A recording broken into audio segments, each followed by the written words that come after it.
நிச்சயமாக. அடுத்த விஷயம் தான் இந்த வெடுக்குநாறை மலை சம்பந்தமாக ஒரு வர்த்தமானி அறிவித்தல் அண்மையில் வெளியானது. அதேபோல தான் தொல்லியல் திணைக்களம் சம்பந்தமாக நீங்கள் கூட அடிக்கடி பாராளுமன்றத்திலும், பாராளுமன்றத்துக்கு வெளியேயும் நிறைய இடங்கள் பேசியிருக்கிறீர்கள். அ இப்பொழுது என்ன நடக்கின்றது? தொல்லியல் திணைக்களம் வடக்கு கிழக்கிலே அவருடைய செயற்பாடுகள் குறித்து உங்களுடைய கருத்து என்ன? மிக முக்கியமாக தமிழ் மக்கள் அல்லது தமிழ் பேசும் மக்கள் அல்லது சிறுபான்மையின் மக்களின் பிரச்சனைகளுக்கு அவர்களுடைய ஒரு நில அடையாளம் என்பது மிக முக்கியமானது. அது உறுதிப்படுத்தப்பட வேண்டும்.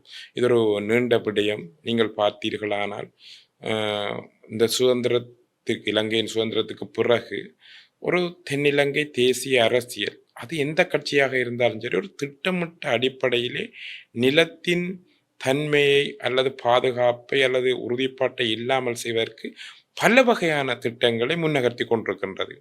அந்த அடிப்படையில் தான் ஆரம்ப காலங்களில் கல்லோயா திட்டத்தின் மூலம் அம்பாறை மாவட்டம் உருவாக்கப்பட்டு மட்டக்களப்பின் பெரும் பகுதி சிதைக்கப்பட்டது. மட்டக்களப்பு மாவட்டம் அம்பாறையை பிரிக்கப்பட்டு பெரும்பான்மை ஆக சிங்கள மக்கள் அங்கு குடியேற்றப்பட்டார்கள். இன்று அம்பாறையிலே ஒரு தமிழ் வேட்பாளரை நிறுத்தி அவர் வெற்றி பெறுவதற்கு பகிரங்க பிரயத்தனம் செய்ய வேண்டிய பொறுப்பு இருக்கின்றது. திருவோணமலையும் அவ்வாறான ஒரு சூழ்நிலை தான். 50 ஆண்டுகளுக்கு முன் என்ன வீதாசாரத்தில் இருந்தார்கள், இன்று என்ன வீதாசாரத்தில் இருக்கின்றார்கள் என்பது ஒரு நெருக்கடியான சூழ்நிலை இருக்கின்றது. இவ்வாறு கிழக்கும் வடக்கும் இன்று அந்த சூழ்நிலையை பாரிய அளவில் எதிர்கொள்கின்றது. வவுனியா மற்றும் முல்லைத்தீவு, மன்னார் மாவட்டங்களிலே இவ்வாறான நெருக்கடிகள் இருக்கின்றது. தொல்லியல் துறை பாதுகாக்கப்பட வேண்டியது நாட்டின் வரலாறுகளை கலாச்சாரத்தை செய்வதற்கு. ஆனால் காலங்காலமாக அந்த தொல்லியல் துறை எவ்வாறு இருந்தது, அதன் ஊடாக கொண்டு வரப்பட்ட சட்டங்கள் என்ன செய்தன?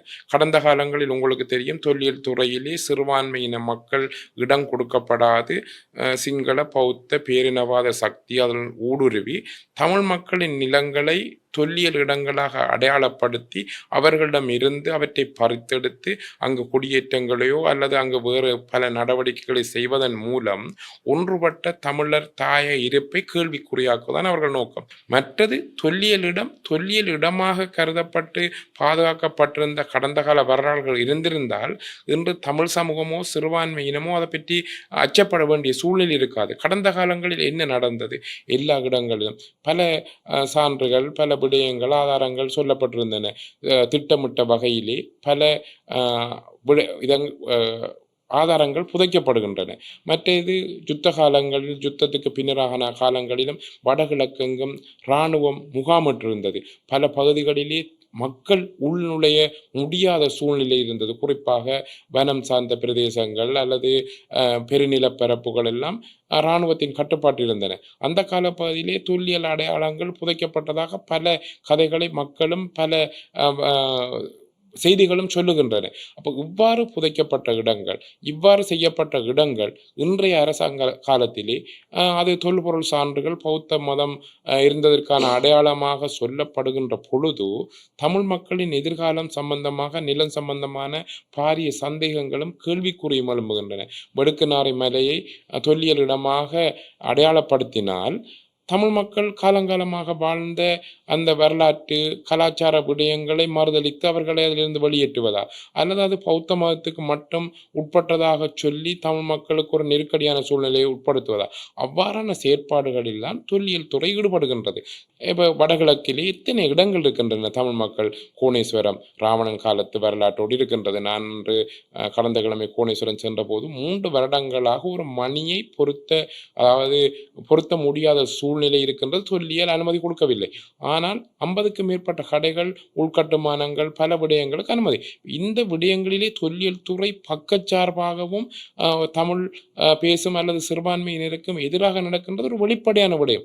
அவ்வாறு மற்ற சட்டங்கள் மூலம் அவற்றை கட்டுப்படுத்த நினைப்பது பெரும்பான்மையின சமூகம் தங்களுக்கு தேவையான போது தமிழ் மக்களுக்கு அல்லது சிறுபான்மையினருக்கு தேவையான எதிரான சட்டங்களை கொண்டு வந்து அதை கடந்த கால ஆட்சியாளர்களை விமர்சிக்கின்ற இன்றைய அரசு அந்த சட்டங்களின் ஊடாக விடை தேட முனைவது ஒரு வியப்பான விடயம். கடந்த காலங்களிலே தமிழ் மக்களுக்கு எதிரான விடயங்கள் தான் பயங்கரவாத தடைச்சட்டமாக இருந்தாலும் எந்த விடயங்களாக இருந்தாலும் தமிழ் மக்களுக்கு எதிரான விடயங்களாகவே பயன்படுத்தப்பட்டன. சட்டத்தின் அடிப்படையில் தொல்லியல் துறையை பாதுகாக்க வேண்டும் என்று கூறுவது தமிழ் மக்களின் மனங்களிலே ஒரு நம்பிக்கையை தராது. இன்று கடந்த ஜனாதிபதி தேர்தலிலே அல்லது பொது தேர்தலிலும் கூட தமிழ் மக்கள் இந்த அரசு ஒரு நியாயமாக நடந்து கொள்ளும் என்ற அடிப்படையில் தான் வாக்களித்திருந்தார்கள்.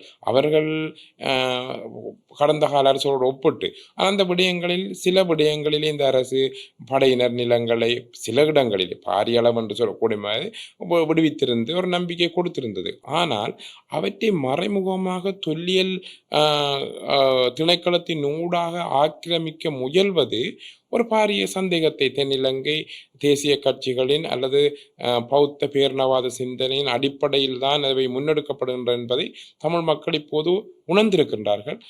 மட்டக்களப்பிலும் கூட நெடியகல்மலை என்ற ஒரு பிரதேசம் இருக்கின்றது. அந்த பிரதேசத்திலே நாங்கள் பாராளுமன்ற உறுப்பினர்களாக இருந்த காலத்திலிருந்து கூட அவற்றில் ஒரு சட்டவிரோதமான கட்டுமானம் பீகாரை கட்டப்பட்டிருந்தது.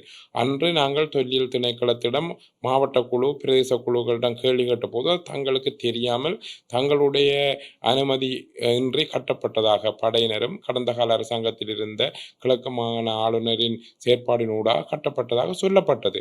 ஆனால் கடந்த மாவட்ட குழு கூட்டத்திலே மிக வித்தியாசமான ஒரு தகவல் சொல்லப்படுகின்றது. அந்த தொல்லியல் திணைக்களத்தின் பொறுப்பாளர் சொல்கின்றார், இது எங்களுடைய தலைமையத்தின் அனுமதியுடன் தான் கட்டப்பட்டது.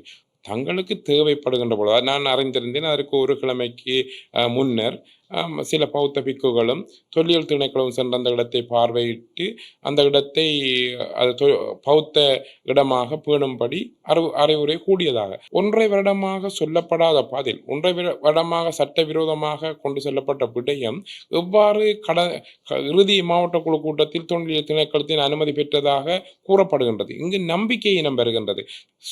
ஒரு இனத்தை மட்டும் வைத்துக்கொண்டு சட்டத்திட்டங்களையும் உருவாக்கி கொண்டு தங்களுடைய பிரதேசம் என்று அடையாளப்படுத்துவது ஏற்றுக்கொள்ளப்பட முடியாத ஒரு நம்பிக்கை இனத்தை உருவாக்குகின்ற முயற்சியாகும். நாம் தெளிவாக ஒரு விடயத்தை சொல்ல விரும்புகின்றேன்.